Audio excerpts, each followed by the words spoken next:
حامدا مسليا بسم الله الرحمن الرحيم كل نفس ذائقة الموت. قال النبي صلى الله عليه وسلم الكيس من دان نفسه وعمل لما بعد الموت او كما قال علیہ الصلوۃ والسلام. الله رب العزت فرمایي هر یو نفس ته د مرګ ذائقه به ملاویږي، هر یو نفس ته به مرګ ذائقه به ملاویږي. او بیا فرمایي یدرککم الموت ولو کنتم فی بروج مشیده. او مرګ به تاسو ته نیسی به گو که تاسو ډیر مضبوط کلو کې دا حق دا سچ دا دینه هغه کمونیست دهریه خلک چې د خدای د خدای نه منکر دي هغه د مرګ چې کوم دی حقیقت مني. او اصل صاحب هغه دا چې مرګ نه پس راتلونکي وخت دپاره تیاری وکړي. الله رسول فرمایي الکیس من دان نفسه وعمل لما بعد الموت. او خيار هغه دا چې مرګ نه پس راتلونکي وخت دپاره تیاری وکړي. او بیا الله رسول چې کوم دی د نفس اتباع والا خلقو ته چې هغه د نفس پیروي کوي لګیا دی، د خواهشاتو پیروي کوي لګیا دی، هغې ته والعاجزو هغې ته عاجز وینا کړی دی چې هغه خپل د نفس پیروي کوي لګیا دی، د نفس هر وخت مني، د خواهشاتو چې کوم دی تابع ده. یعنی نن چې کوم دی یو ډېر بیوقوف سړي ته م وایې هغه آی سی او چرسي پوډري ته م وایې که نه نو هغه کاڼې ته به سجده به نه کوي، هغه به بت ته به سجده به نه کوي. خو افسوس چې د بت بندگان چې کم دی خو هندوستان کې دي که نه، خو مونږ په پاکستان کې مونږ ځان ته سوچ وکړو چې مونږ کې څونه نفس بندگان دي، د نفس بندگان د نفس منلو کې، په خوراک اسکاک کې، په لباس کې، په هر صورت کې د نفس مني. دونه اوږده شپه کې چې کم دی هغه د نفس دونه تابع وي چې سهار سترګه کولو وي. او بیا هم چې کم دی هغه سحر موز له چې کم دی مستعد کېږي نه، که بیبي ده نو هغه د خپل موز خیال نه ساتي چې قضا نشي رانه، که سړی ده نو هغه د دې اهتمام نه کوي چې یاره جمعې ته لاړ شمه. دونه اوږده شپه ده او په دې کې هم د چا نه جمع پاتې شي یا د چا نه سحر موز پاتې شي. نو الله رسول وینا کړی چې غوږ کې متیازې ورته کېږي، شیطان ورته غوږ کې متیازې کوي.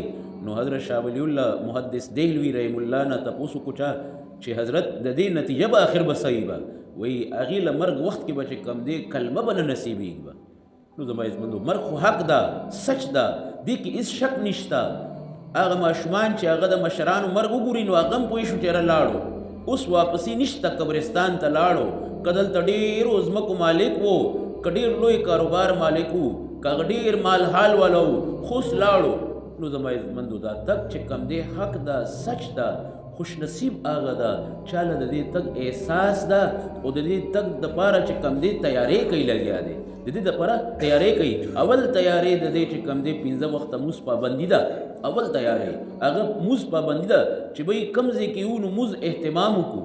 حی علی الصلاح حی علی الفلاح چې کم دی دا د بیبیانو دپاره هم ده، نارینه دپاره هم ده چې خپل دکان روزګار هر څه بند کي بنده او هغه خپل چې کم دی عبادت له موز له لاړ شي.